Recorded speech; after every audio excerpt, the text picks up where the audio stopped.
nalagay ko na yung contact lens ko. So, status ng skin ngayon, ayan, meron akong mga dry patches dito. Nagpipil na naman siya. Ayan, lalong-lala na dito. And then, yan. So, very drying skin. So, next na gagawin natin is, mag-a-apply tayo ng primer. So, yung primer na gagamitin ko is still, dahil dry yung skin ko and gusto ko ng, para siyang nag-shine. Of course, yung peg natin is parang healthy parati yung skin. So, yung gagamitin ko again is the Maybelline Face Studio Primer. Then, kakamay ko na siya kasi malinis naman yung kamay ko. So, let's apply. I-apply ko siya dito lang sa gitna. Mostly kung saan feel ko na gusto kong glowy yung skin ko. So, doon ako mag-a-apply.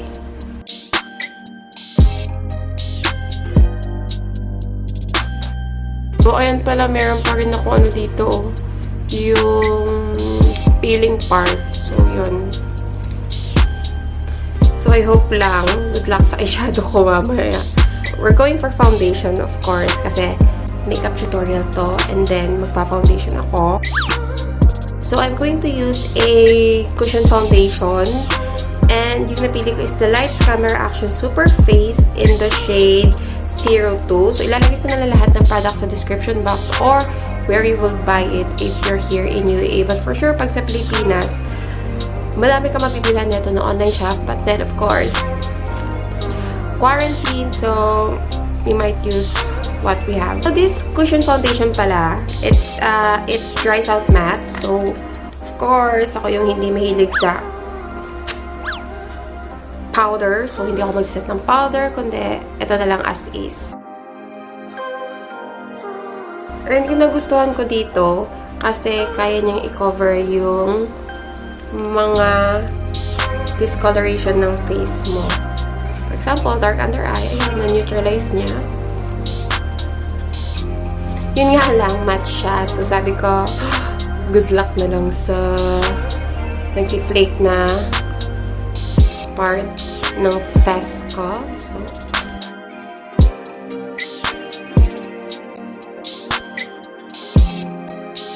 ano ba guys yung gusto nyo? Yung video na, for example, with background music lang, or yung mas gusto nyo yung ganito, yung nag-uusap. Yung sinasabi ko yung product, yung na parang nagchichikahan.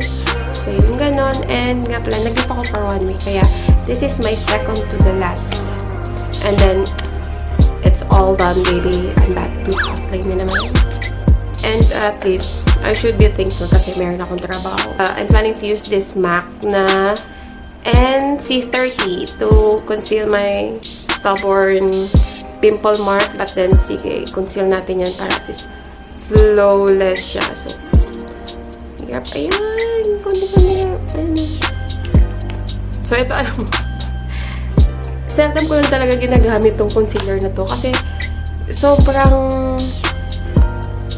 pakak niya. Na, ay nako. Ayan. Tanan. So, wala na. And then, gusto ko gumamit ng ibang concealer sa under eye circle ko. So, for the concealer, I wanted to highlight this part kasi nga neutralize na yung Superface na cushion. So, for the concealer, I'm going to use the WYCON Cosmetic Instant Cover Concealer in the shade Zero Fair. Ang cute niya kasi meron siyang cushion sa dulo. So, I know may nare-remember kayo sa itsura nito.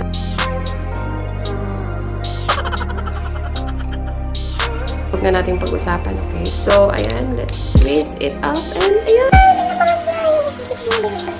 Ilalagay ko pa rin dito kasi ayoko direkta sa mukha ko.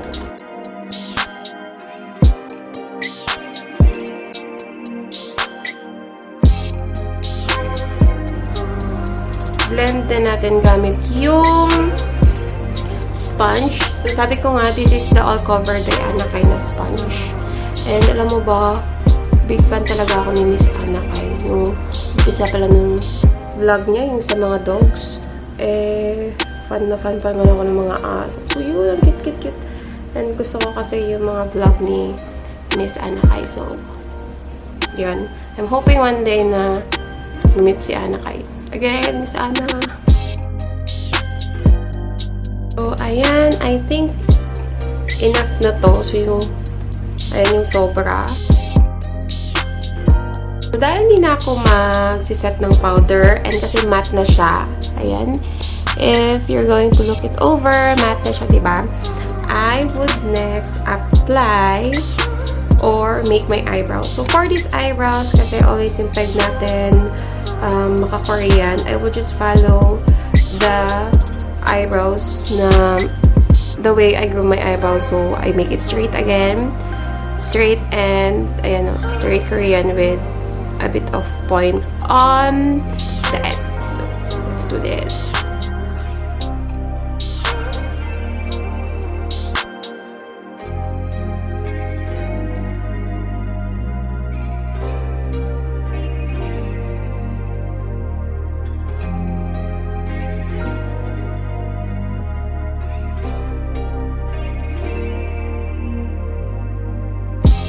Ayan, so we are done with the eyebrows. So, yan na yung peg ng eyebrows ko.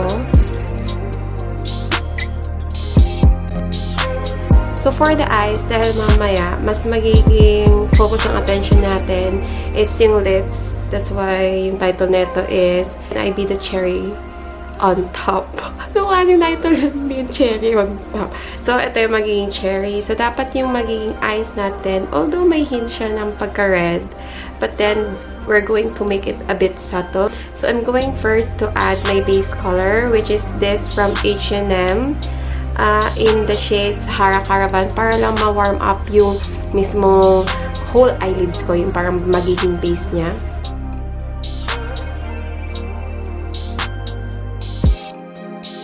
So, next eyeshadow that I will be putting is this from WYCON. This is the first time also na gagamitin ko tong quick palette all over highlighter palette na eyeshadow. So, nasabi ko din yan sa haul ko. And this is how it looks like.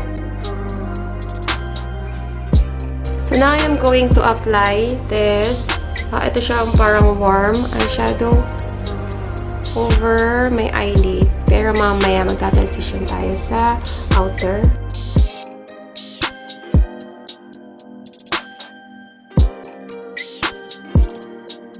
Yung nagamit ko pala na brushes is from Real Techniques. So, this is their base shadow. Pero ginawa kong hindi pang base.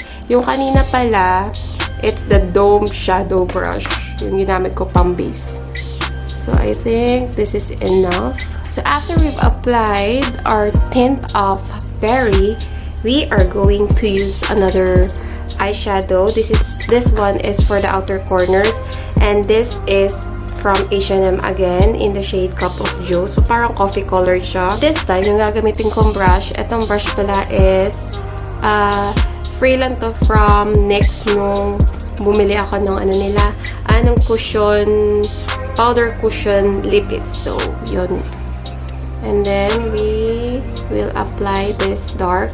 So, hinahinay lang tayo.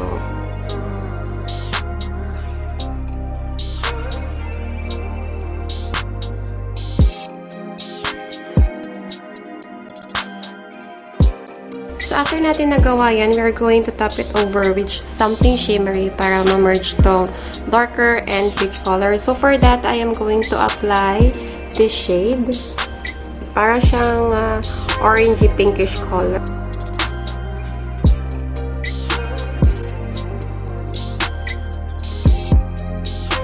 Ayan. So, after we've applied that, we're going to use a blending brush para ma-blend together yung eyeshadow.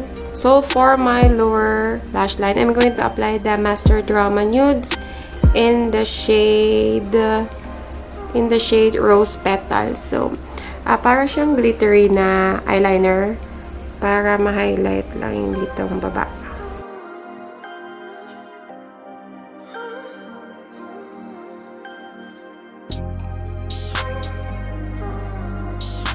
Finish the look, I'm going to apply eyeliner and then mascara.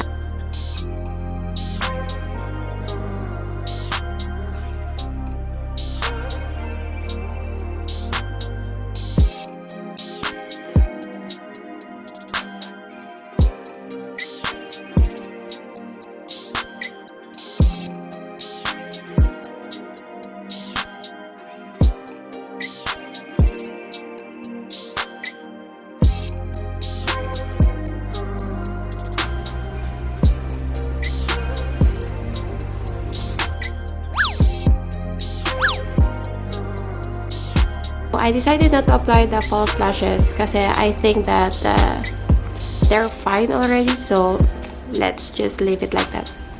And now let's proceed to contouring, and then we are nearing to the end.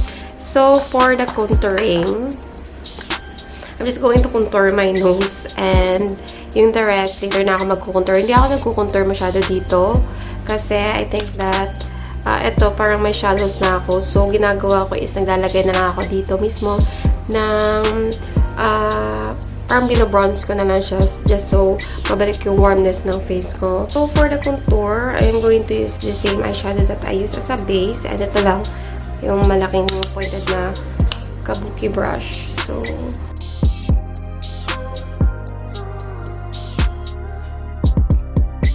ito yung gagamitin ko. So, this is the blush and contour, I think, palette from Billena. Tagal na sa akin ito. Yan o. Nakipa na ako. So, I'm just going to apply some warmth on my face para hindi naman siya putlain. And then, hindi na ako magkukontour kasi nakikita mo parang may shallows na. So, okay na to. And then, for the blush, I am going to use this one. Yan. Kasi, mamaya masyadong red na to. And ito may tint of red na. So, I want it to be subtle lang. So, let's apply a bit of blush. And then, maybe fake freckles later.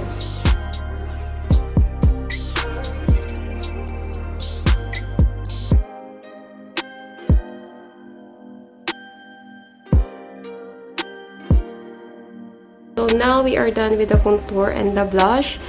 Let's proceed with the lips. So first, I'm going to line my lips with this Etude House Play 101 na pencil. I'm just going to line the outer lips, and then the next lipstick na gagamitin ko is the NYX Soft Matte Cream lipstick in the shade Madrid. And then just to soften out the outer edges, I'm going to top it off with the same NYX Soft Matte Cream lipstick in the shade Stockholm. So, dahil gradient lips yung gagawin natin, I'm going to use some Q-tip kasi ayoko ngang i-dip lahat dun sa lips ko. So, first, I'm going to apply my lips with the Play 101 pencil. So, this one is in number 87. So, para siyang peachy na pinkish.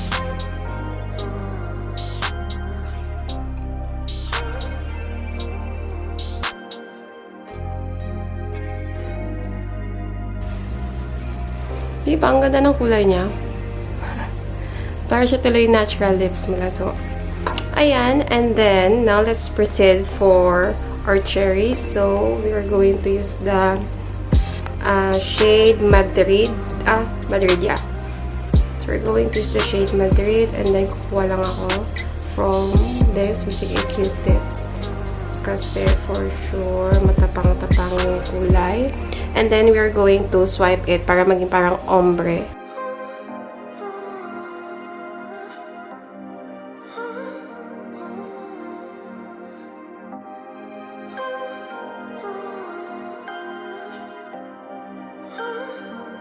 So, yan, after we've applied this, so we want the outer corner na parang faded. So, I'm going to get yung sabi ko yung Stockholm, yung parang nudes na peach color. So, yan po tayo gamit yung Q-tip.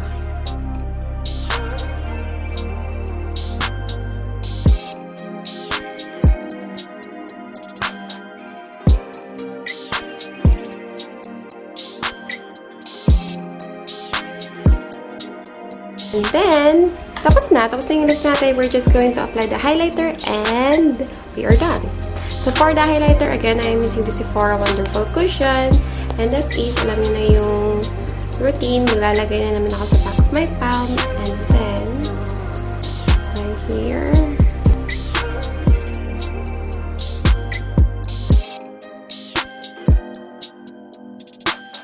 If you're done with the lips, sa akin, gusto ko pang i-define.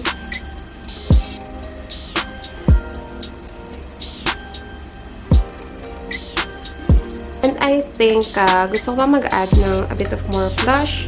So, I am adding para maging drunk blush Ayan.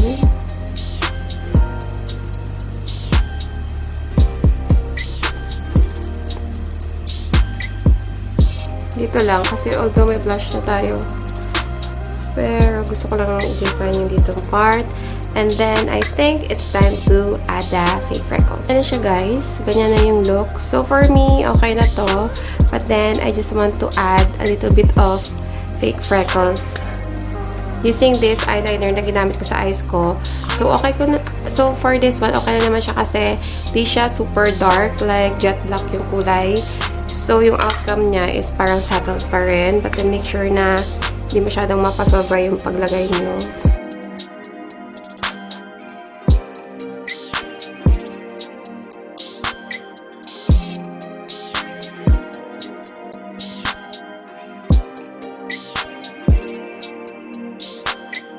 So, ayan na. Using ko na lang yung mag-setting spray pa pala tayo. Nakalimutan ko. So, ito, hindi naman siya mamahaling setting spray. This is the Essence Keep It Perfect. Keep It Perfect Makeup Fixing Spray. And, natry ko ito last time eh. Masyadong maulan. So, let's try.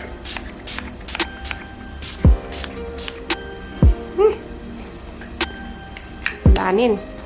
So, hayaan na natin mag-set. Ayan na guys, yung kinalabasan ng makeup natin na Can I Be Your Cherry on Top? Can I be your cherry on top? Cherry on top. So, ganon. So, ayan siya.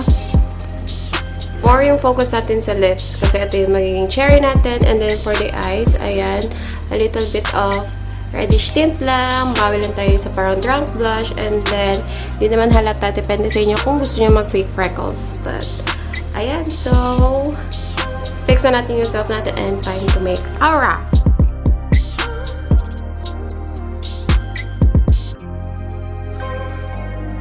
So that's it for this video, guys. I hope you like the look. Comment down below if you think I've nailed it. Pwede na ba ako maging cherry on top of your... So, again, please don't forget to subscribe. And I'll see you on my next video. Bye!